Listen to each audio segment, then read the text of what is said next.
Time de mineiros. Exatamente. Eu vou botar para gravar, tá gravando já, Falta, pessoal. Eu vou abrir falta, para os convidados, tá? falta Bom evento para português. vocês. Obrigado pela Valeu. presença, Guilherme, Thiago, Henrique. Valeu, Dudu. Tamo junto, cara.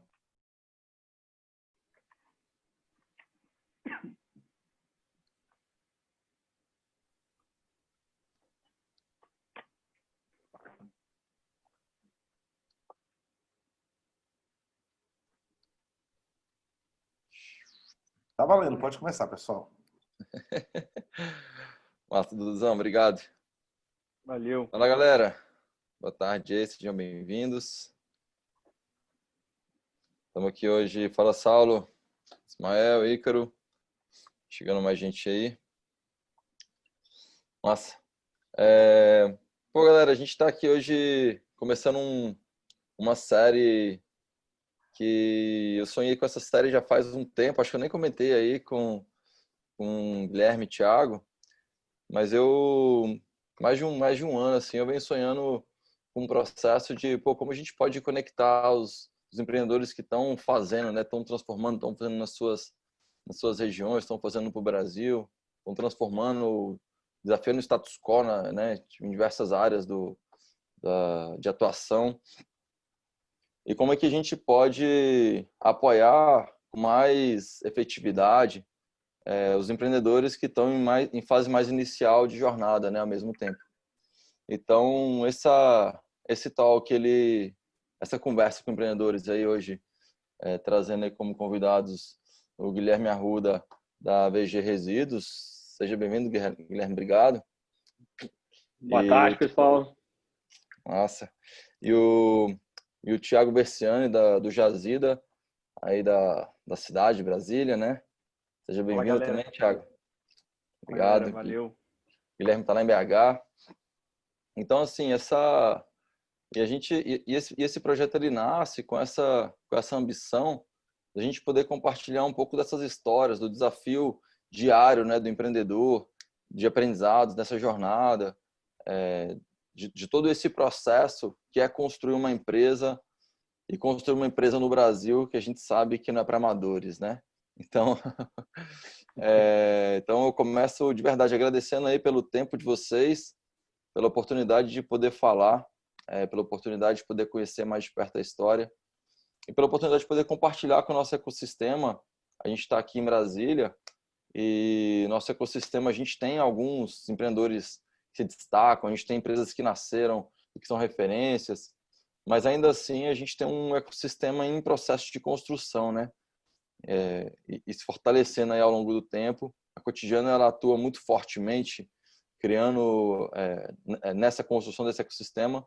A gente sabe que isso é um processo que exige várias forças e que às vezes leva um pouco mais de tempo mesmo, né, para maturar. Então, esse momento de hoje eu acho que é bem isso, trazer essa oportunidade de que os empreendedores da cidade conheçam novas histórias, se inspirem com novas histórias, visualizem novas oportunidades, novas formas que também é possível, né, fazer dar certo, que existem alternativas ao serviço público, que aqui ainda é um processo ainda muito forte, né?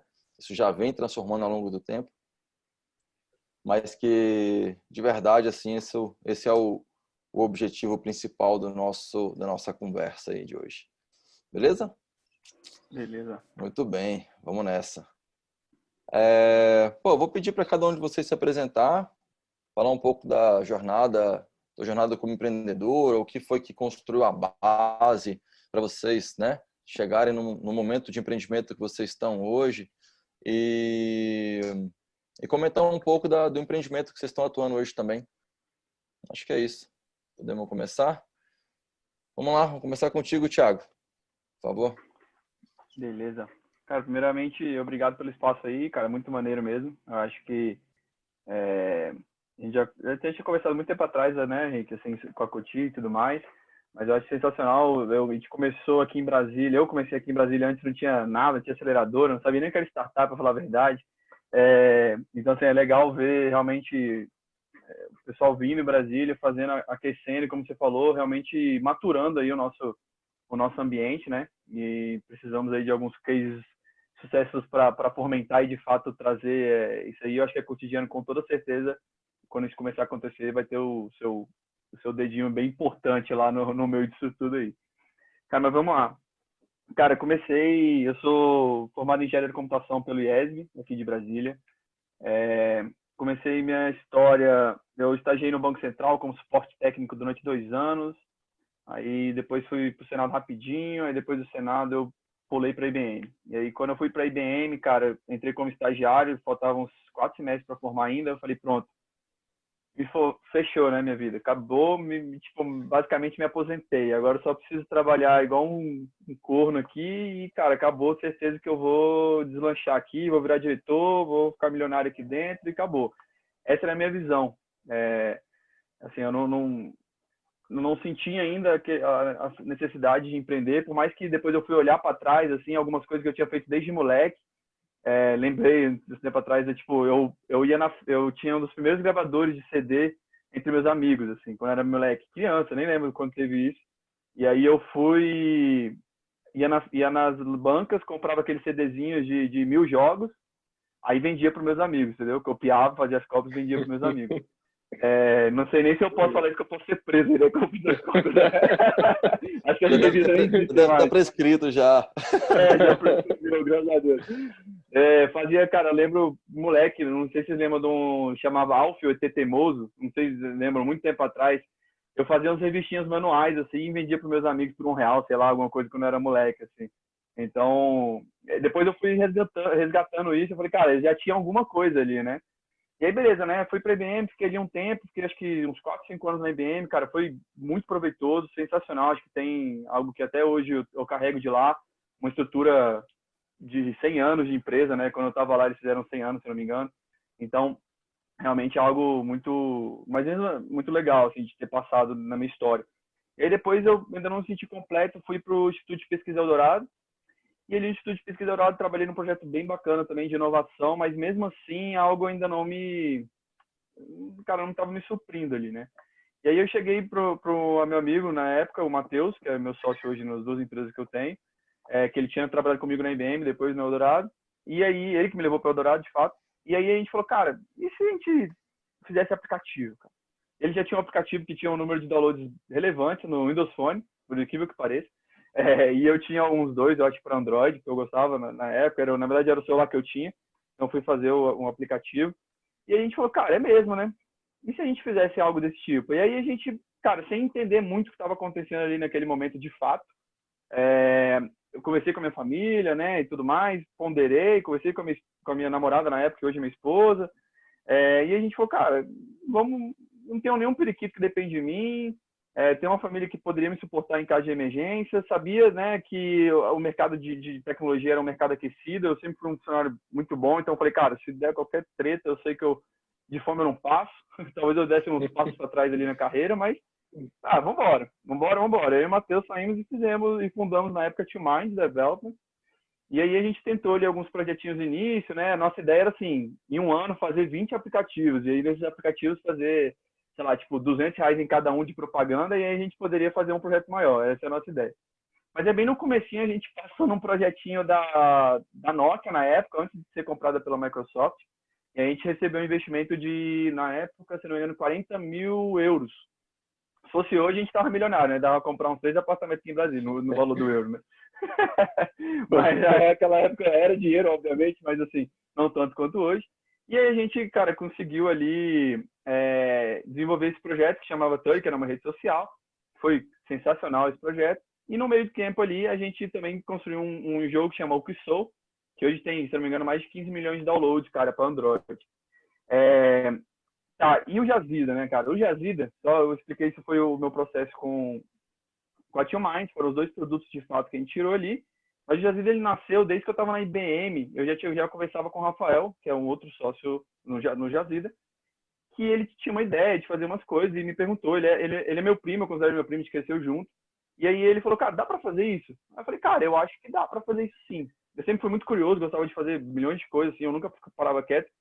Aí eu falei, cara, me dá uns 2, 3 dias que eu tento ver aqui. Aí no dia seguinte já mandei um e-mail pra ele, cara, é isso aqui? Aí ele falou, não, cara, sério? Em meia-noite eu procurei Brasília inteira alguém pra fazer essa merda e ninguém nunca tinha feito. Aí eu falei, não, cara, acho que dá sim, vamos trocar uma ideia. E começou ali um processo bem moroso em vários motivos, a legislação brasileira que estava querendo mudar, e aí foi segurando. E aí o Jazida foi ali crescendo, criando corpo. Aí o Matheus, meu sócio na Team Minds, entrou pro Jazida, e eu também. E aí a gente começou a trabalhar ali meio que part-time, né?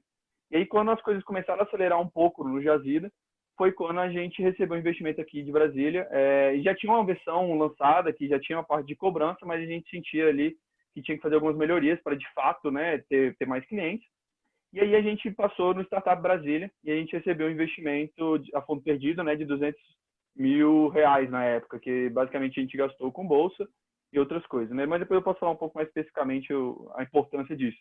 Então esse foi todo o processo, né? E hoje estou no Jazira, já tem, cara, 5 anos aí, sou CTO, sou responsável pela parte de tecnologia. Hoje, cara, na área de mineração, nessa área de controle de direitos minerários, acho que nós somos a empresa que, cara, mais despontou no mercado brasileiro nesse quesito, né? Hoje quase todas, se não me engano, uma das maiores empresas do Brasil não são nossos clientes, mas além de grandes, médios e pequenos, a gente atende todas elas, né? Mas a gente tem desde Vale, Rio Tinto, várias empresas grandes mesmo de nome dentro do nosso portfólio hoje. Cara, eu acho que, resumindo, assim, meu passado e presente, é isso. E hoje eu estou full time aí no Jazida há um bom tempo já. Massa. Obrigado, Thiago. Isso aí.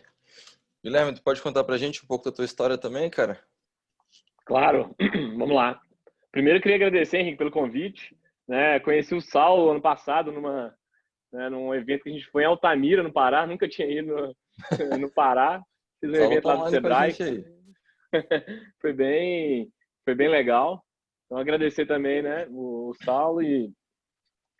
Bom, meu nome é Guilherme Arruda, né? Eu sou formado na engenharia de controle de automação, mas desde o início do curso eu sempre fui para o lado de TI, então a gente tem essa similaridade aí, Thiago. Comecei a programar muito, muito cedo e como você, rapidamente eu consegui estágio na Accenture, acho que eu estava no 4º período, era muito novo na época, e, né, a visão de carreira, principalmente da minha família e tal, era entrar numa empresa grande e fazer carreira lá dentro, né? Acho que esse era o conceito de sucesso que eu tive, né, na minha vida até aquele momento inteira, né? Então, assim, acho que é muito parecido com o que você falou. Rapidamente eu vi que comecei a ser promovido rápido, né, me destacar lá dentro. Opa, já resolvi minha questão profissional, né?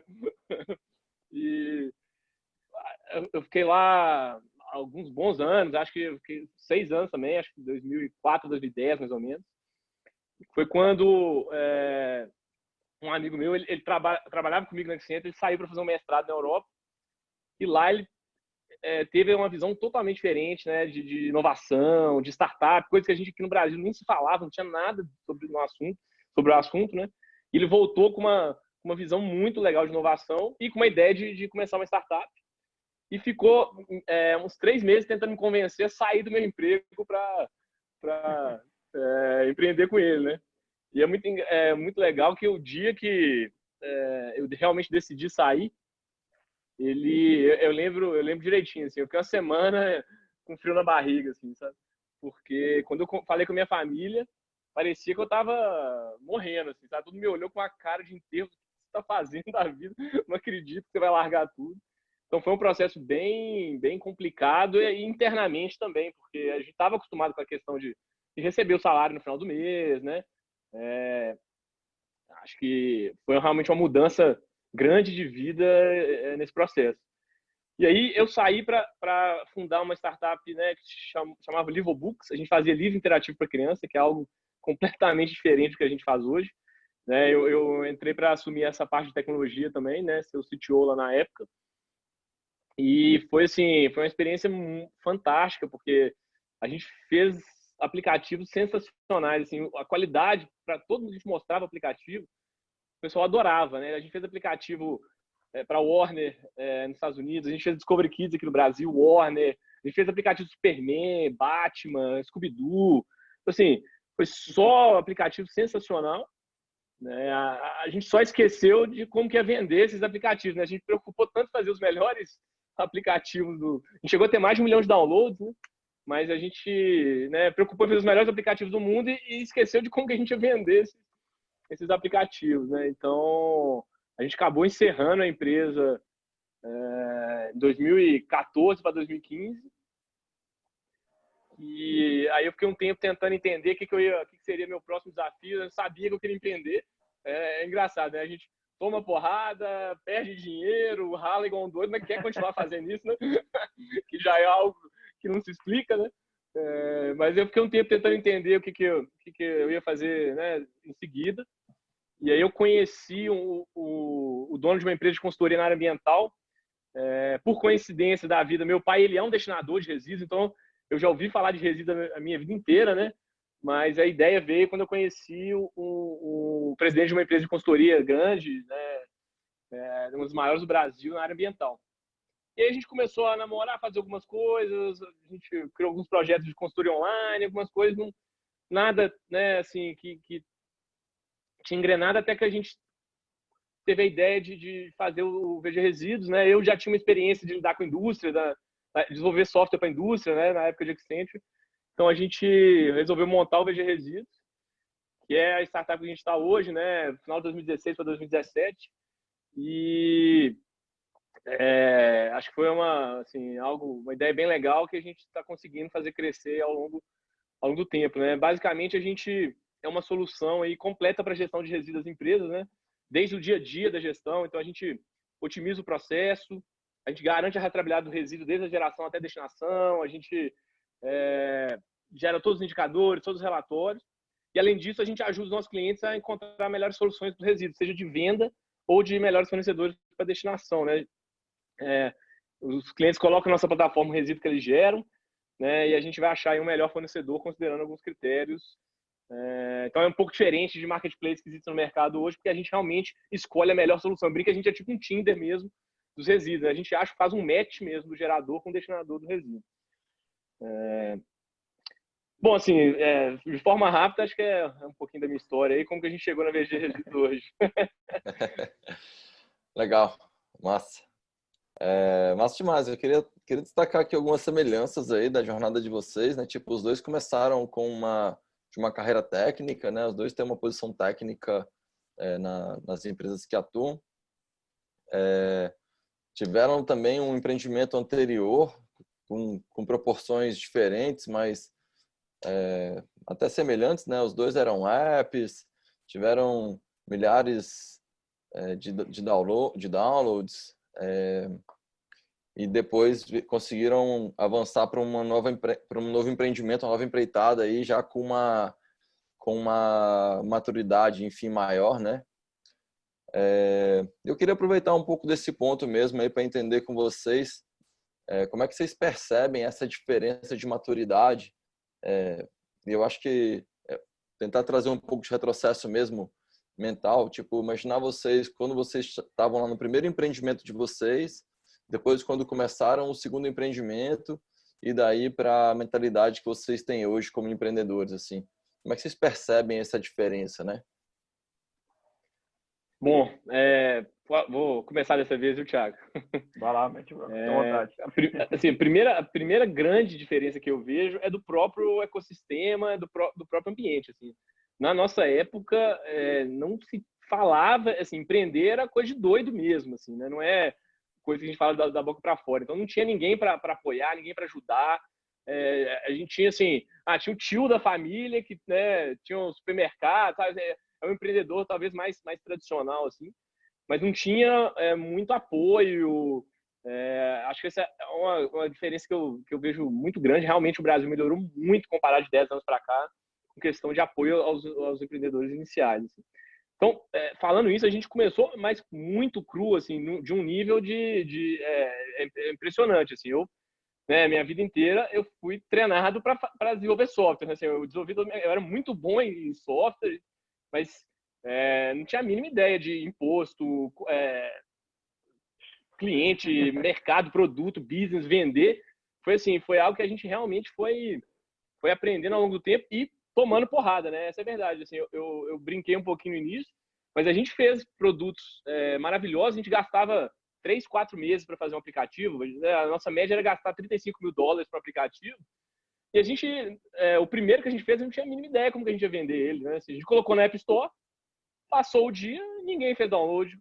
Ué, o povo não tá fazendo download, o que tá acontecendo?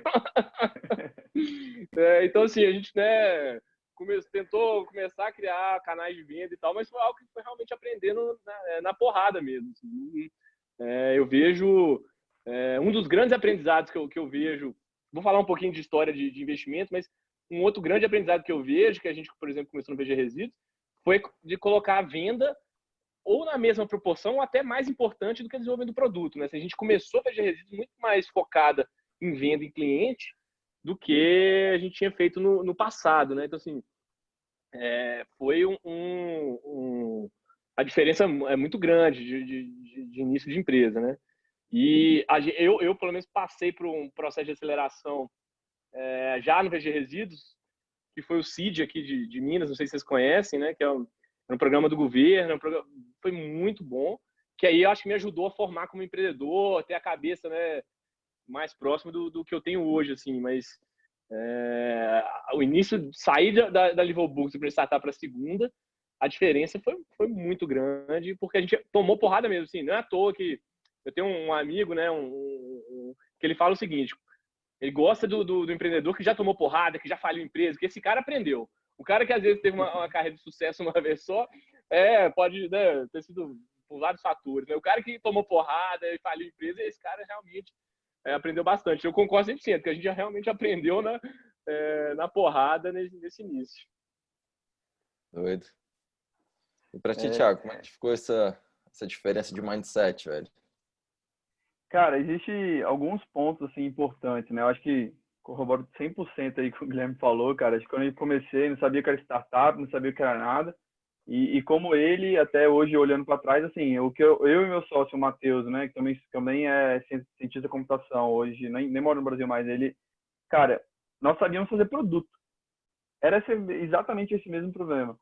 Então, assim, como produto, cara, claramente a gente nunca errou, entre aspas, né? Vamos botar aí umas aspas bastante aspas aí. Mas, assim, os produtos, como, tipo, chegar a fazer um produto legal, mostrar para alguém e falou, caralho, meu irmão, vocês são bons demais. Quando a gente, até num processo no início lá, que a gente foi, o pessoal pagou pra gente ir pra Finlândia, receber uma mentoria lá e tudo mais.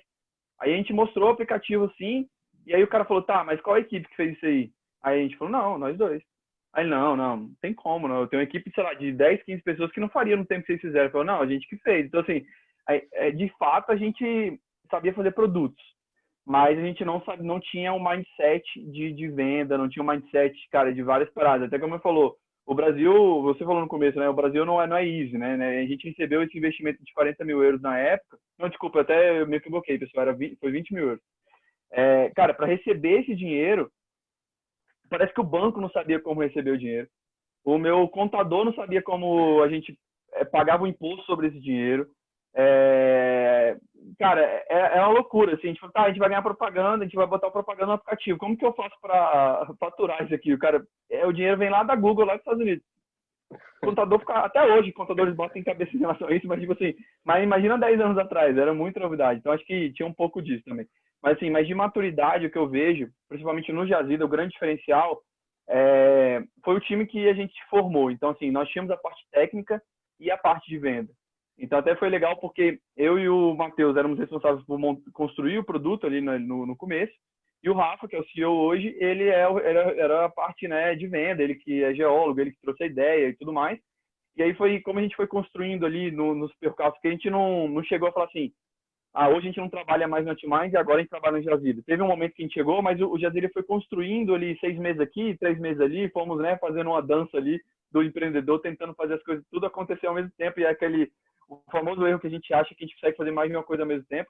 E aí descobre depois, eu também acho que essa é um outro pensamento, que, cara, quando você dá 110%, 200%, né, do seu tempo em alguma coisa, já é difícil dar certo. Agora imagina você, né, ficar mesclando ali.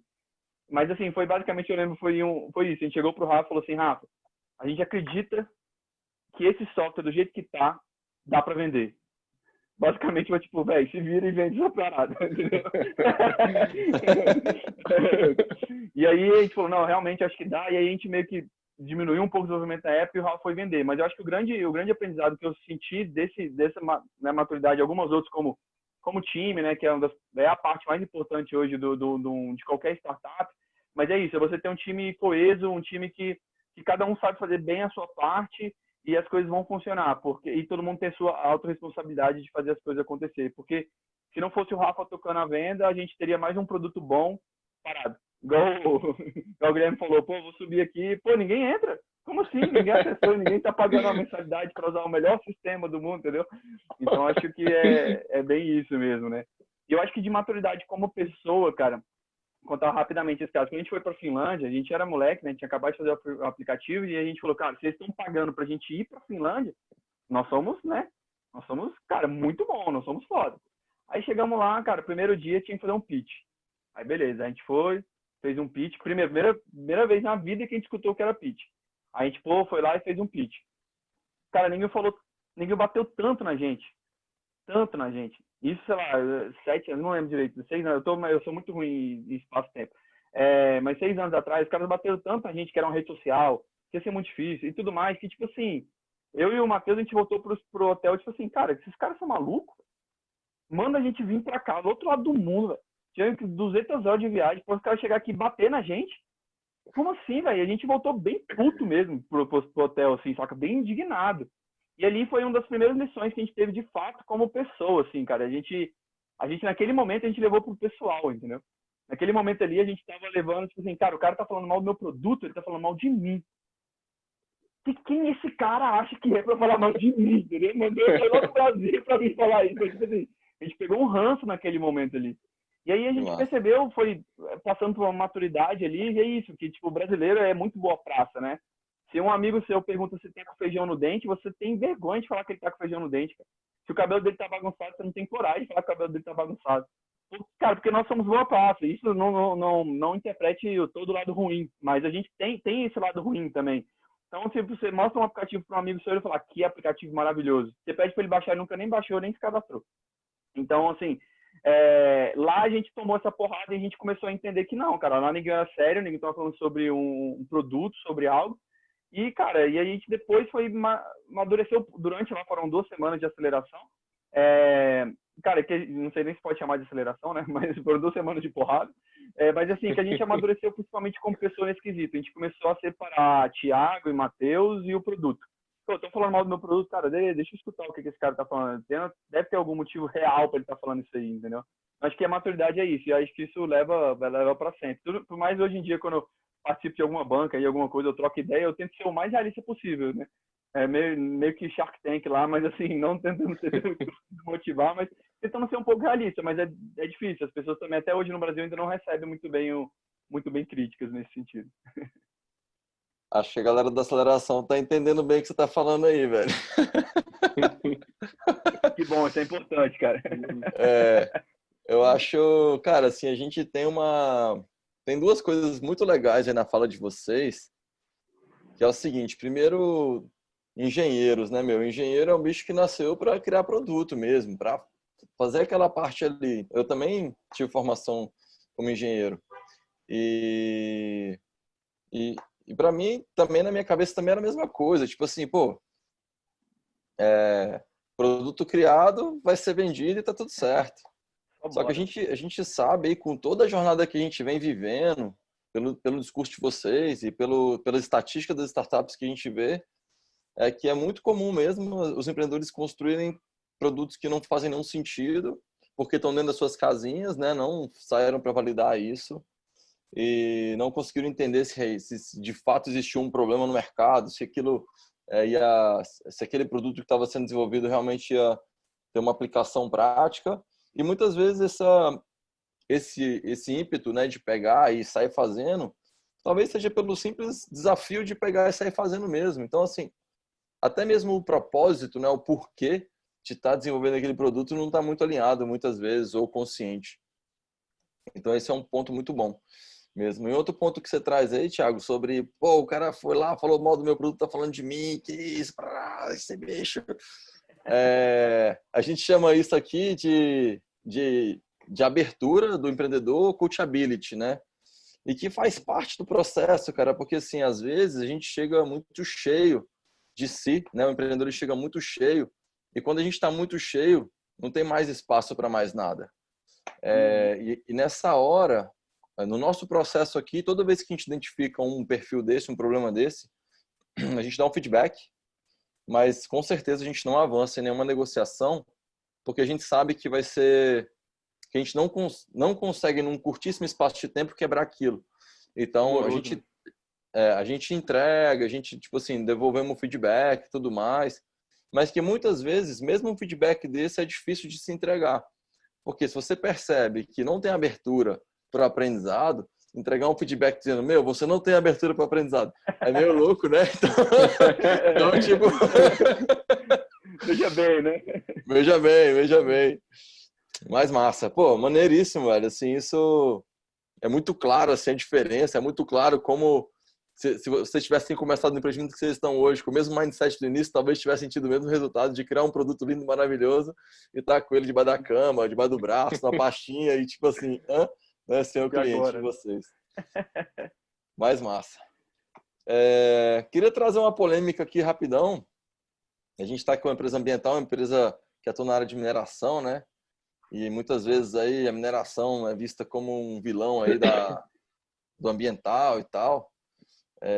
Mas pela oportunidade mesmo, queria que vocês comentassem um pouco sobre isso aí, rapidinho.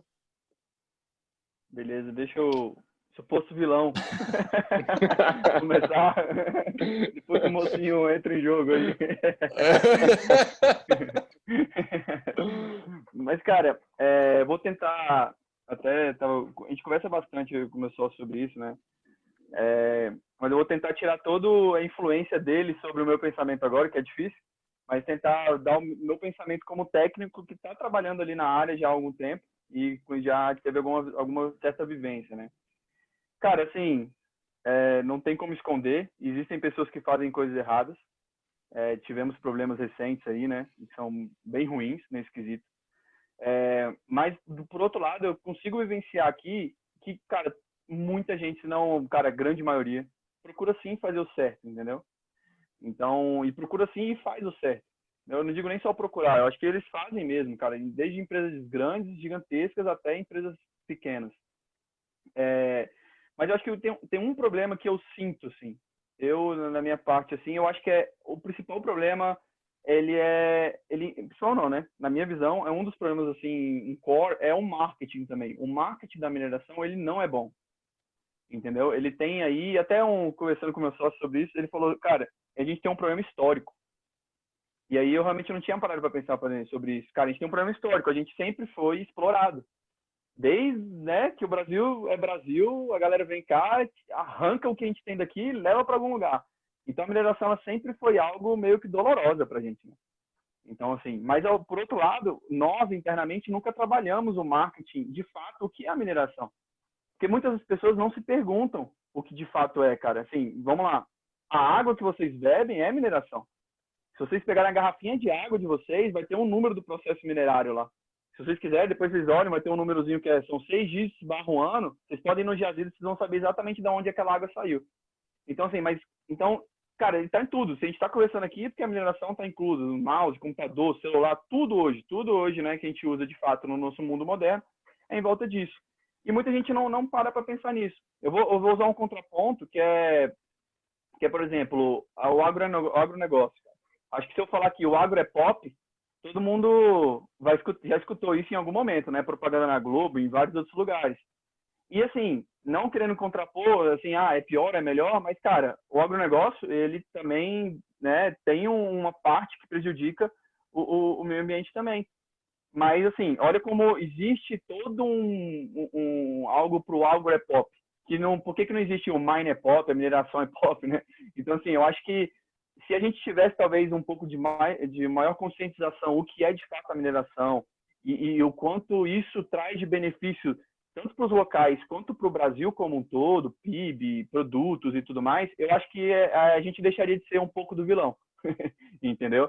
E é mais ou menos por aí que eu acho que a gente poderia talvez iniciar um pouco essa conversa com a comunidade, uma conversa com todos sobre isso. E um caso bem rapidinho, cara, ano passado a gente foi no maior evento de mineração do mundo, que acontece no Canadá, e, cara, cheguei lá, me assustei, porque tinha propaganda de empresas de mineração no metrô, tinha propaganda de mineração em outdoor.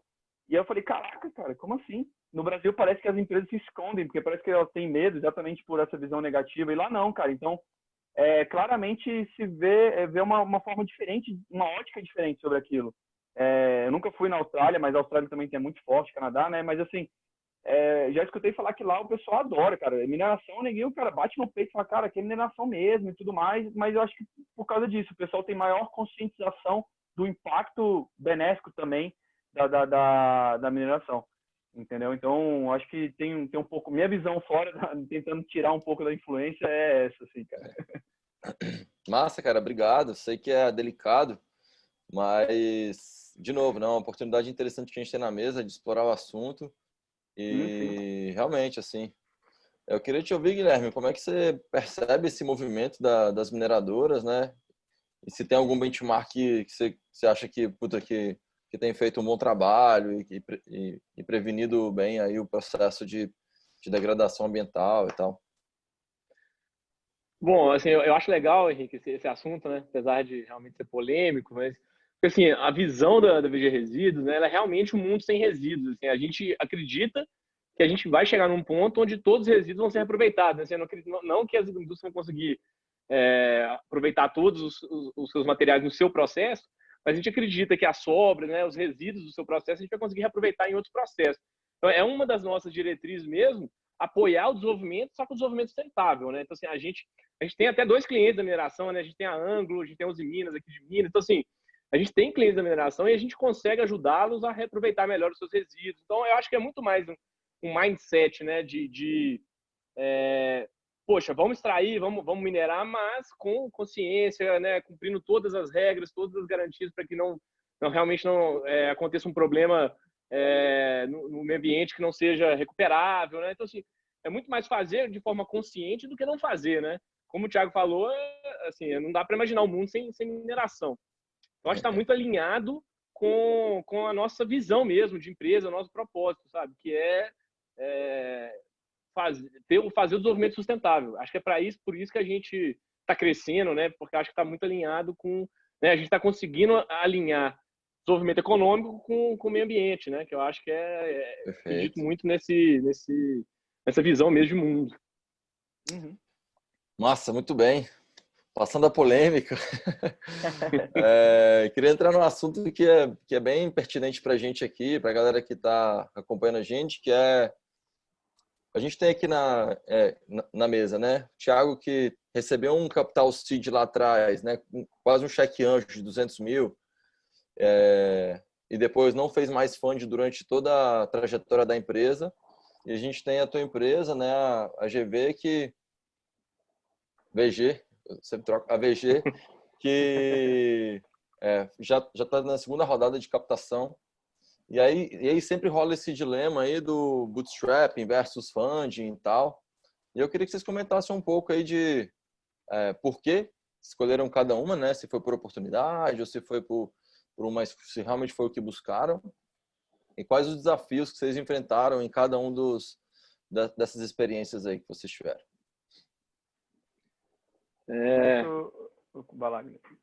Pode começar? Vamos lá. Vai lá. Bom, nosso caso, né, eu falei que ia contar um pouquinho, né, da história de investidor. Na nossa primeira startup, né, a gente fez um deal maravilhoso com o nosso investidor anjo, que eu não lembro o valor na época, mas acho que foi o investimento era de 150, acho que é de 100 a 150 mil reais, e ele ficou com 50% da empresa, né?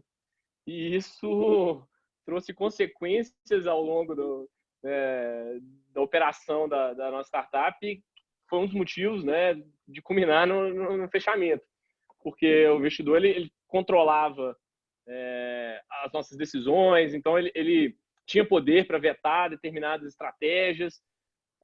Igual o Thiago falou, e faz muito sentido, o dinheiro vinha, né, da Apple Store, do Google Play, que vinha via Estados Unidos. Então a gente criou uma conta nos Estados Unidos, esse investidor nosso americano, era uma conta no nome do investidor e ele repassava para a empresa aqui no Brasil.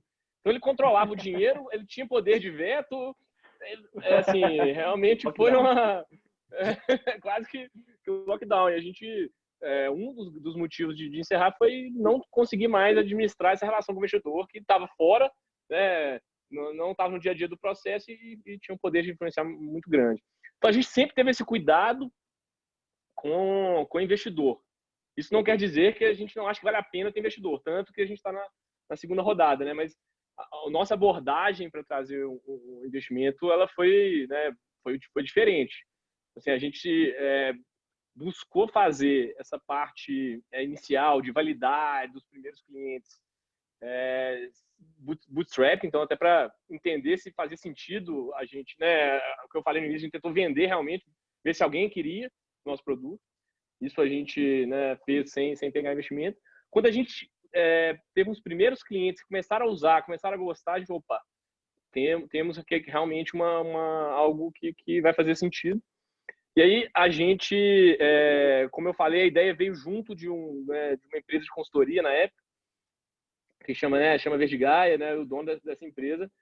Ele foi tão empolgado com a ideia quanto a gente. Então, assim, ele estava muito querendo participar e entrar. Ele acabou fazendo esse aporte inicial como investidor anjo, né, vamos falar assim. E o principal, né, que eu acho que hoje, olhando para trás, o dinheiro foi muito menos importante do que ele abriu a porta para os clientes dele, né? Então, ele é uma empresa de consultoria que tem mais de 2.000 clientes no Brasil e o perfil de clientes é muito parecido com o que a gente estava buscando. Então, ele abriu a porta para os clientes dele, se não me engano, os 10, 15 primeiros clientes foram todos da carteira dele. Assim. Então, eu acho que e ele já era da área ambiental, ele fez muita conexão para a gente, abriu muita porta. Então, assim, foi muito mais uma decisão estratégica do que financeira, apesar que a parte financeira ajudou naquele momento, mas não provavelmente se fosse só o dinheiro a gente não teria pegado, né? E agora, né, mais recentemente a gente pegou uma segunda rodada, aí eu acho que já com um pensamento um pouco diferente. A gente já tem, né, uma solução validada, né, por grandes indústrias, né? Só que a gente enxerga ainda, né, a gente precisa ter algumas oportunidades de mercado que a gente precisa desenvolver rápido, né, até para abocanhar esse share de mercado aí que ainda não tem um grande player, né?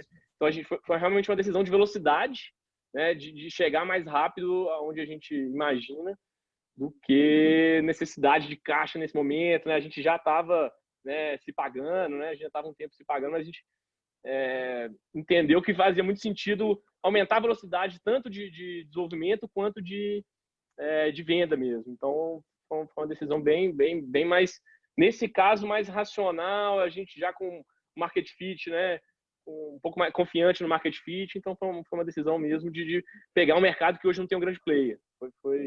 Foi basicamente as grandes decisões. Assim, eu valorizo muito as empresas que não pegam investimento, porque a gente sabe que o início é bem difícil, mas eu acho que são casos e casos, porque tem mercados que né, é o famoso, se você não for, alguém vai chegar primeiro, né? Então, tem esses pontos para se tomar decisão.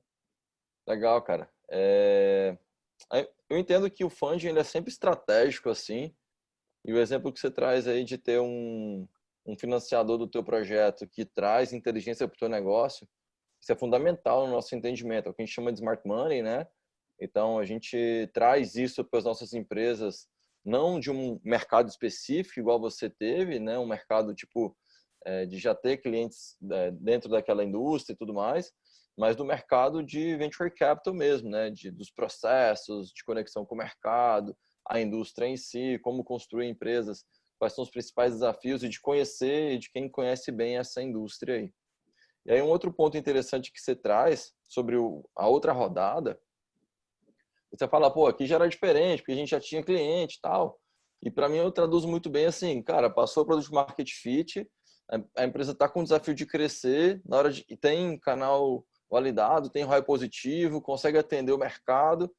Então, como a gente cresce o mais rápido possível? Esse é um desafio normalmente que as empresas se encontram quando elas chegam para uma rodada série A em geral, tá? Então, assim, isso aí tem algumas questões de tamanho de cheque e tudo mais, mas em geral esse é o momento onde a gente começa a fazer uma rodada série A justamente para aumentar a atração da empresa, um cheque de aumento de tração, aí pode ser um seed maior também, existem outras traduções aí para o mercado, mas com um objetivo muito claro, que é, cara, precisamos crescer, precisamos aumentar o nosso share de mercado, precisamos aumentar a lucratividade da nossa empresa, né, o montante que a gente atua, para a gente ser mais relevante dentro desse mercado. Então, e aí normalmente quem participa dessas rodadas são investidores institucionais, né? Quem foi o investidor de vocês? Você pode falar? Cara, nosso caso foi a Digiboard, é uma indústria na área de eletrônicos, não sei se você conhece, ela é a antiga CCE. Lembra da... A antiga CCE eu conheço. Legal, massa, velho. E teve alguma questão complexa no funding? Foi tranquilo? Tipo... Cara, eu diria que a relação com o investidor anjo e o novo investidor foi um pouco, né, a gente teve que ter um trabalho maior, assim, né, até porque o nosso investidor anjo, ele estava desde o início, então sentia um founder também, né, é um founder também, se for analisar no conceito, assim, e então a gente teve, assim, foi um pouco difícil passar por esse processo, talvez a gente poderia ter feito isso de uma forma melhor no início, mas acho que fica o aprendizado também para as próximas rodadas, né? É difícil, né? O cap table vai complicando, né? Você tem que realmente manter uma relação boa com todo mundo e, assim, deixar sempre o foco na empresa, né? Porque, querendo ou não, todo mundo ser humano, né? Então é fácil de cada um tentar pensar um pouco mais em você, né? E manter o foco na empresa é muito importante nesse momento. Então foi um processo delicado, assim, para a gente. Time, né, cara? Pessoas, acho que é isso mesmo. Então, eu gosto de trazer essas questões porque, no final das contas, é só isso, né? Tipo, você escolheu o teu sócio, você escolheu os teus investidores escolheram, e cada um tem suas expectativas com relação a cada movimento que faz, né? Legal, cara. Conseguiram contornar isso bem? Tem alguma dica pra galera de como fazer isso aí funcionar? Cara, para mim é muito. O Thiago vai entender isso. Assim, tem muito a ver com software, cara. Software, o grande problema de software, na minha opinião, é comunicação. Né? Assim, a comunicação tem que ser muito bem feita desde o início até a implantação, a utilização, né? Porque eu acho que no caso de relação com o investidor e tal, é comunicar o máximo, estar próximo, muito próximo, às vezes, né? Assim, reuniões, explicar tudo de forma clara, os objetivos, ser muito transparente em todo o processo. Eu acho que isso é o jeito mais fácil de todo mundo, igual eu falei no início, assim, se todo mundo entender que o bem é a empresa, né, isso for muito claro desde o início, eu acho que o processo funciona. Assim, às vezes, principalmente no nosso caso, né, os founders, eles ainda são muito, principalmente no estágio mais anterior da empresa, você faz de tudo, né? Então você tem pouquíssimo tempo. Aí você parar para pensar, nossa, agora eu ainda tem que fazer uma reunião com o investidor, ficar 2, 3 horas explicando para o investidor tudo, né? Sempre na sua cabeça o cenário já está montado, né? Mas eu acho que a lição cara, faz diferença, é tão importante quanto vender, se você quiser, né, ter investidor, ter uma relação próxima. Então coloca nas prioridades, porque se não comunicar bem, é uma bola de neve que depois você não consegue voltar, né? Muito bom. Obrigado, velho. Obrigado aí por compartilhar isso. E tu, Thiago, conta pra gente como é que é rodar uma empresa mais bootstrapping, velho, assim. Cara, pois é. Acho que é importante mencionar, né? Realmente, como você falou, a gente recebeu um investimento aqui a fundo perdido da FAP-DF, né? De 200 mil.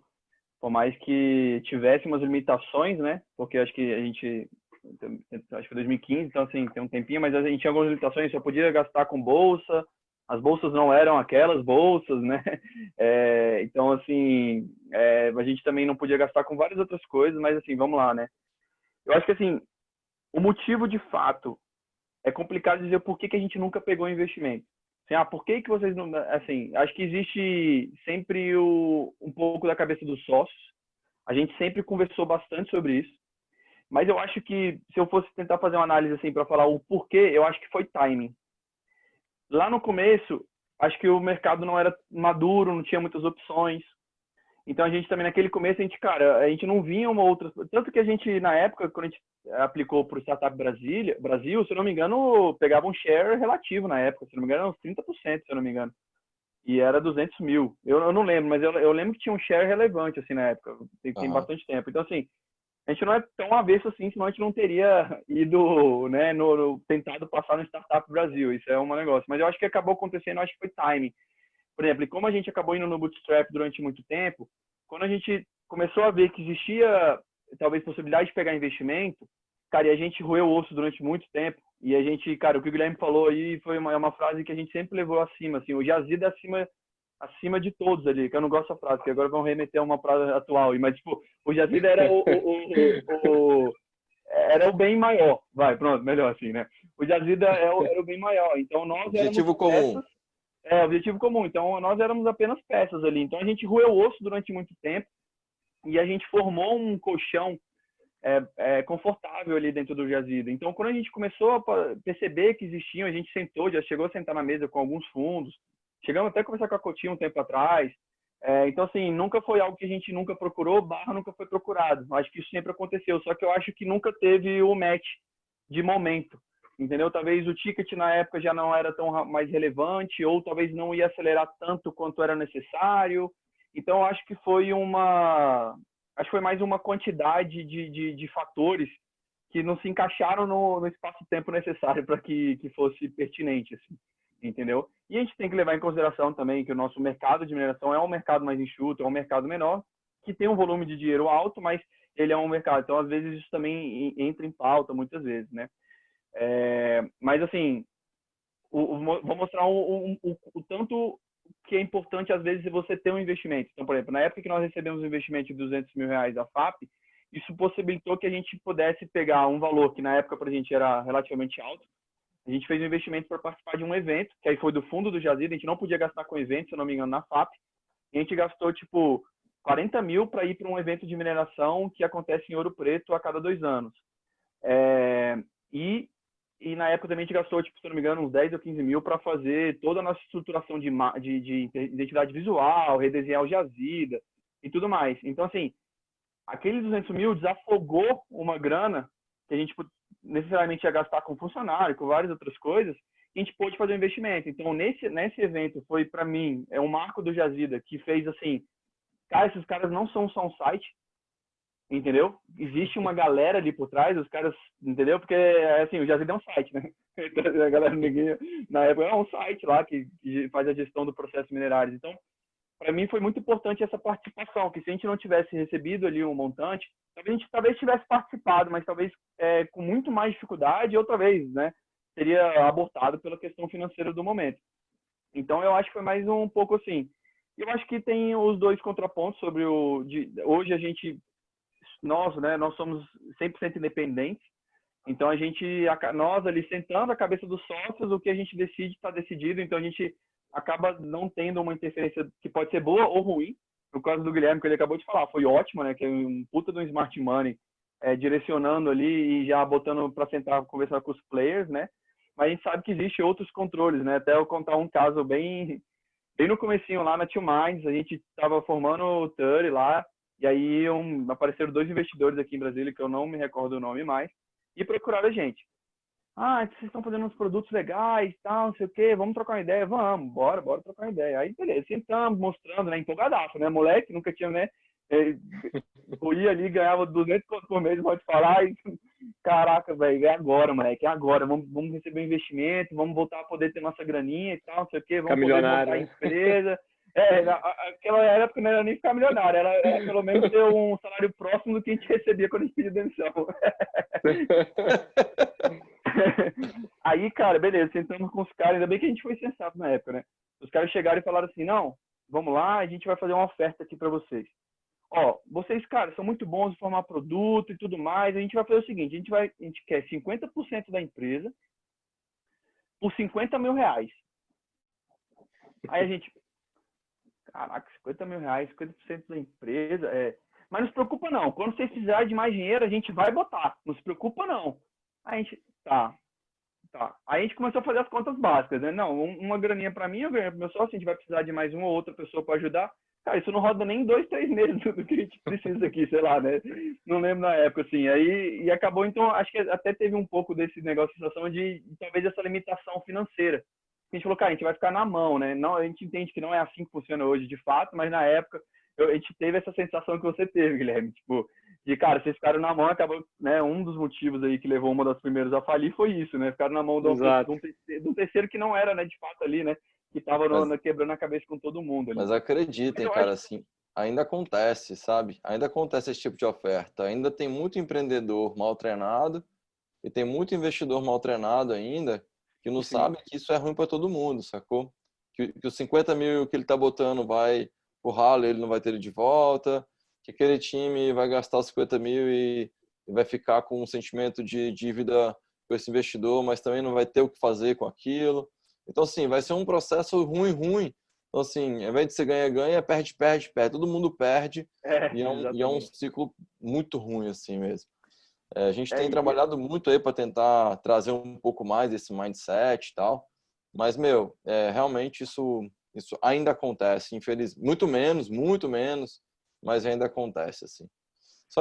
Só trazer um pouco, então, assim, eu acho que as principais vantagens que você destacou, Thiago, é vocês estarem mais autônomos, né, terem essa dinâmica interna, mas ao mesmo tempo não ter a influência negativa ou positiva, né, a ajuda do dinheiro para alavancar o processo e ao mesmo tempo também não ter que ficar dando reporte, não ter que ficar preocupado com esse terceiro, né? Então, por exemplo, o que o Guilherme comentou é que quando entrou o segundo investidor, teve uma necessidade importante do time se mexer para conseguir formar um novo time, incluindo o investidor inicial e o investidor que estava chegando, para que aquilo funcionasse, né? Então, que é um processo de formação de time, alinhamento, ou seja, tudo isso vem nesse movimento de como a gente consegue fazer para se apoiar, para se ancorar como time, para que a empresa consiga estar olhando, todo mundo consiga estar olhando para o mesmo lugar, né? Sim. Do benefício, você falou assim, é complicado eu bater isso no martelo porque eu nunca passei pelo outro lado, né? Então, eu nunca vivi o lado de ter, né, um investidor realmente, né? Então, assim, mas hoje a gente vê que aparentemente, a gente tem uma liberdade maior nesse quesito, assim. Então, acaba facilitando algumas coisas e algumas guinadas dentro da empresa. Mas isso pode ser visto tanto quanto um lado bom quanto um lado ruim, né? Mas assim, existe, a gente vê isso hoje de uma forma boa, né? E realmente, e também tem um outro lado, né? E de talvez a gente hoje não ter entrado, não ter recebido, exatamente por não ter sido o momento ainda. Então, talvez ainda, como se estivesse se guardando ali para que na hora que for o momento, beleza, agora é o momento certo, vamos entrar, agora tem um motivo real. Porque acho que esse foi o ponto que eu falei, o time nunca bateu exatamente isso, porque ou do lado de lá ou do nosso lado. Então, a gente ia pegar dinheiro para quê, cara? Vamos botar dinheiro, Entendi. Entendeu? Eu entendi. Explorando mesmo o fato, assim, entendi que provavelmente se tivesse tido uma oportunidade, talvez tivesse sido uma escolha, né? Então, talvez foi mais o timing mesmo. Exato. Legal. Pô, eu queria que vocês comentassem sobre duas coisas. Uma é uma característica que vou começar aí pelo Guilherme. Uma característica, Guilherme, que você acha que foi, eu tenho certeza que na modéstia, assim, que foi muito importante para o processo que te trouxe lá do início até hoje, né? Dentro da tua empresa, assim. E falar um pouco do teu dia a dia aí como empreendedor, porque às vezes a gente acha que é só flores, que tipo é só receber o cheque do investidor, e só chegando o dinheiro na conta dos clientes comprando coisa. Como é que é isso? Cara, característica. Bom, eu acho que eu diria duas, assim. Tem uma que até tatuei, tá tatuada no braço, né? Que é a resiliência, que eu acho que realmente vai tomar muita porrada. E é engraçado, né? Porque a gente mesmo, né? As pessoas têm aquela ilusão de que quando a empresa vai avançando nos estágios, que as porradas, elas, né, acabaram, né? Passou o inicinho ali, agora mil maravilhas, né? E as porradas continuam e às vezes são até piores, né? O risco, né, é mais forte, os riscos envolvidos são muito maiores, né? Então, assim, eu acho que isso é uma característica que eu tenho, né? Assim, de assimilar o golpe e voltar e até mais forte, eu diria. Eu acho que é algo e um pouco mais prático, assim. Eu acho que eu tenho uma característica legal de entender entender um pouco quais são, o que é bom para cada lado, né? Nas negociações com o próprio cliente e também eu acho que eu consigo captar o que é bom para o cliente, fazer esse meio de campo, né? Hoje eu fico como CEO, né? Então eu tenho o meu sócio que é o CTO, então eu faço muito esse meio de campo entre cliente e equipe. E eu acho que isso foi uma característica que ajudou bastante durante todo o processo, né? Com diferentes exemplos, mas eu acho que isso ajudou a entender onde que o que você deve falar, o que você deve fazer em determinado momento. Acho que isso foi bem legal. Cara, o dia a dia,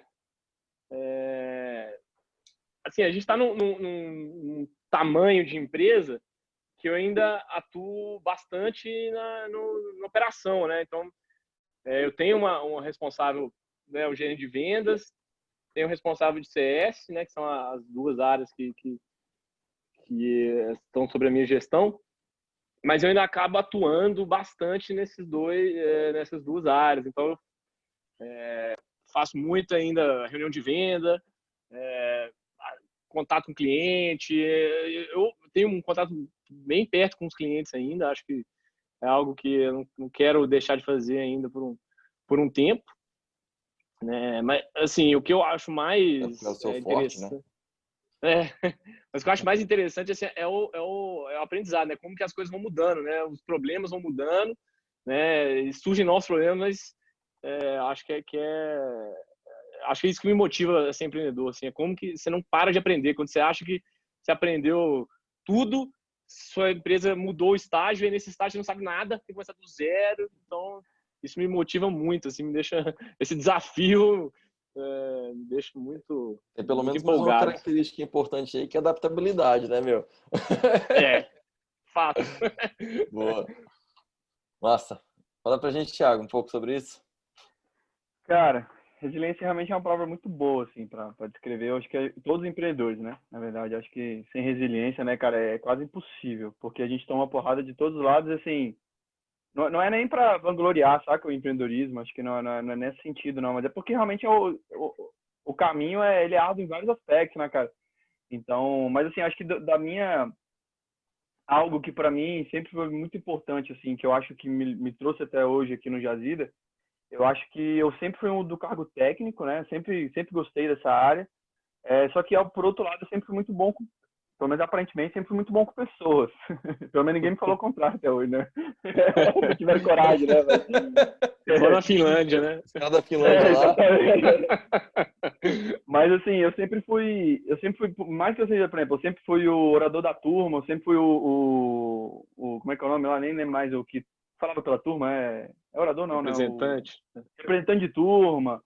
Então, assim, eu organizava o churrasco, era eu. Então, assim, por mais que eu fosse aquele cara técnico ali, nerd, que gostava da parte técnica, eu sempre fui muito bem, eu sempre soube me comunicar muito bem, sempre tive muitos amigos. Então, eu acho que isso ajudou muito nesse processo de comunicação entre todos. Então, eu sempre gostei de sentar, conversar, cara. Eu acho que isso não só no Jazida, mas como até o Thiago, como hoje. Então, cara, tem um problema com a minha esposa, eu sento, troco uma ideia.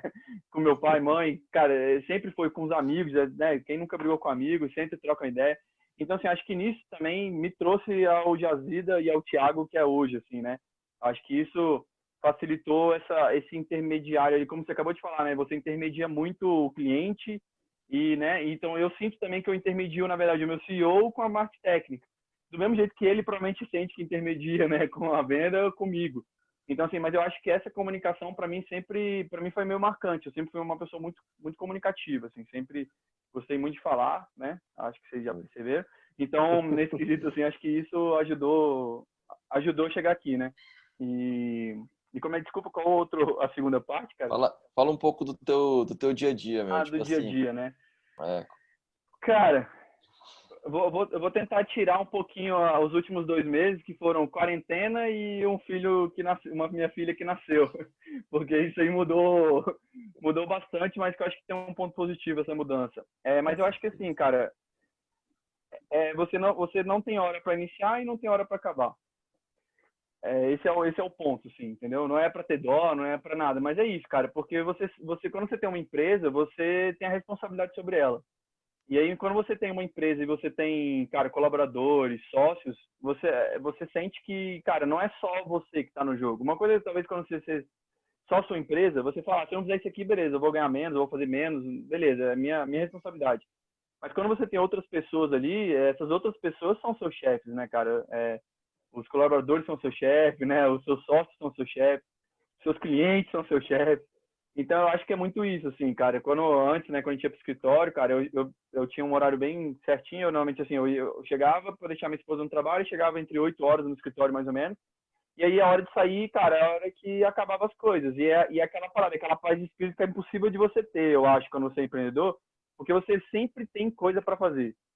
Você sempre tem coisa para fazer. Então, basicamente, você tem que escolher uma hora de ir para casa. Né? É basicamente isso. Tipo, cara, não, para mim deu. Acho que hoje eu tenho que ir para casa, porque senão, né, vou ter problemas em casa também. Então, eu acho que é isso, assim. Mas a rotina, ela realmente é puxada, assim. E dos 2 meses para cá, cara, que se entrou aí, né, uma quarentena e que minha filha nasceu também há 2 meses atrás, cara, eu acho que isso vem talvez para talvez trazer um pouco desses horários que talvez sejam necessários. E aí, não sei quem aí é pai ou não, mas percebe que, cara, às vezes de fato, cara, sua filha tá chorando alguma coisa, cara, e infelizmente outras coisas vão ter que esperar, entendeu? E aí talvez esse seja o ponto. É isso, a gente tá no meio do papo aqui, mas podia muito bem ser invadido aqui por algum das minhas filhas facilmente, tipo assim, que acontece todo dia nas reuniões que eu tô. Exatamente, cara. Eu acho que até esse lance da quarentena veio para mostrar um pouco isso, né, cara? Assim, Vamos buscar esse a gente ser equilíbrio, mais né? humanos, né? Um pouco mais humanos nesse sentido, né? A gente tá em casa, até uma reunião recente que a gente teve com a equipe sobre isso, cara. Não se importem se vocês estão fazendo a reunião e, cara, seu filho vai passar ou alguém te ligar ou sua mãe te gritar, minha filha, alguma coisa assim. Cara, tá todo mundo passando por um momento e a gente tá construindo um novo home office, né? Não é um home office antigamente. O home office antigamente era basicamente como se estivesse no escritório, né? Vou entrar aqui, não, cara.